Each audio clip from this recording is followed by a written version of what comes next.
Perkenalkan, kami dari kelompok 5 ingin mempresentasikan hasil kerja kelompok kami. Perkenalkan, nama saya Tri Herdian Salimuddin. Perkenalkan, nama saya Sumarni. Perkenalkan, nama saya Ulfiah Fajriani. Perkenalkan, nama saya Sri Wahyuni. Perkenalkan, nama saya Wiko Widiawarni. Menurut Tomlinson, pada tahun 2001, pembelajaran berdiferensiasi adalah usaha untuk menyesuaikan proses pembelajaran di dalam kelas untuk memenuhi kebutuhan belajar peserta didik sebagai individu. Atau bisa dikatakan juga bahwa pembelajaran berdiferensiasi adalah pembelajaran yang memberikan keleluasaan dan mampu mengakomodir kebutuhan peserta didik untuk meningkatkan potensi dirinya sesuai dengan kesiapan belajar, minat, dan profil belajar peserta didik yang berbeda-beda. Sejatinya, setiap individu itu berbeda satu dengan yang lainnya. Begitu juga setiap peserta didik di kelas pasti berbeda antara satu dengan yang lainnya. Begitu banyak kebutuhan peserta didik yang harus dipenuhi. Ciri-ciri pembelajaran berdiferensiasi: yang pertama, pembelajaran berfokus pada konsep dan prinsip pokok, harus berfokus pada kompetensi dasar pembelajaran. 2. Evaluasi kesiapan dan perkembangan belajar peserta didik diakomodasi ke dalam kurikulum. Di sini perlu adanya pemetaan kebutuhan peserta didik, kemudian dimasukkan ke dalam strategi pembelajaran. Ketiga, peserta didik dilakukan secara fleksibel, misalnya bisa secara mandiri berkelompok berdasarkan tingkat kecerdasan atau berdasarkan modalitas belajar dan lain-lain. Keempat, peserta didik secara aktif bereksplorasi di bawah bimbingan dan arahan guru. Pembelajaran berdiferensiasi ini berpusat kepada peserta didik. Hello, my name is Satya Raditya Hamka. You can help me, Satya. I know 1, 2, 3, 4, 5, 6, 7, 8, 9, 10, 11, 12, 13, 14, 15, 16, 17, 18, 19, 20. I like English. Keberagaman di kelas yang pertama yaitu keberagaman minat dan bakat, di mana setiap peserta didik memiliki minat dan keterampilan yang berbeda-beda.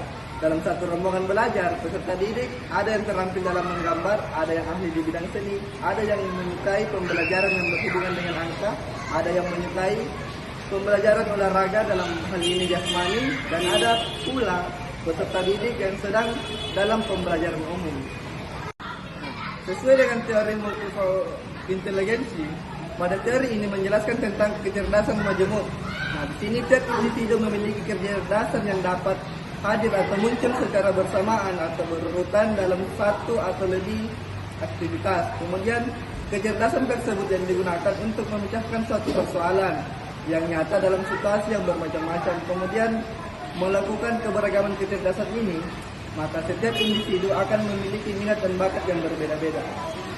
Contoh keberagaman di kelas yang kedua adalah gaya belajar.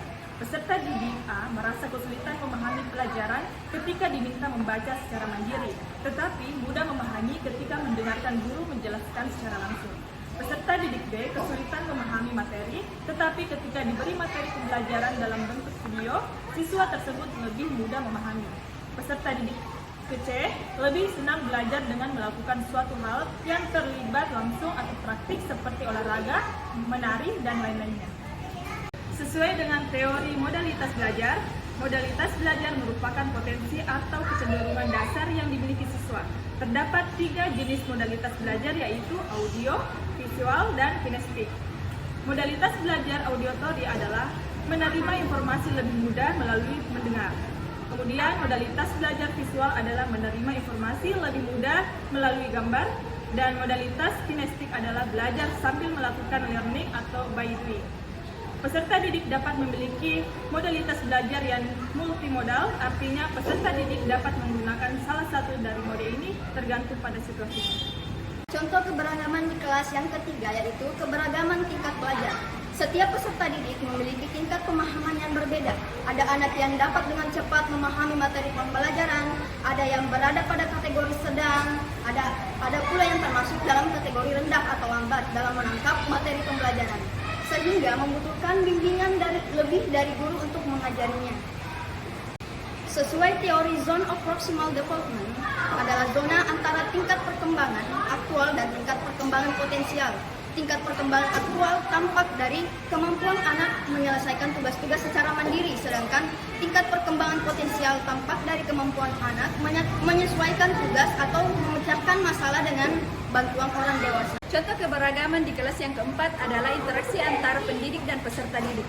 Contoh keberagaman di kelas berdasarkan teori ekologi oleh Bronfram benar adalah adanya keragaman cara berinteraksi antara pendidik dengan peserta didik di dalam kelas. Dengan teori sistem ekologi merupakan pandangan sosio-kultural Bronfram benar tentang perkembangan yang terdiri dari 5 sistem lingkungan. Kelima sistem ekologi tersebut adalah mikrosistem, mesosistem, ekosistem, makrosistem, dan kronosistem.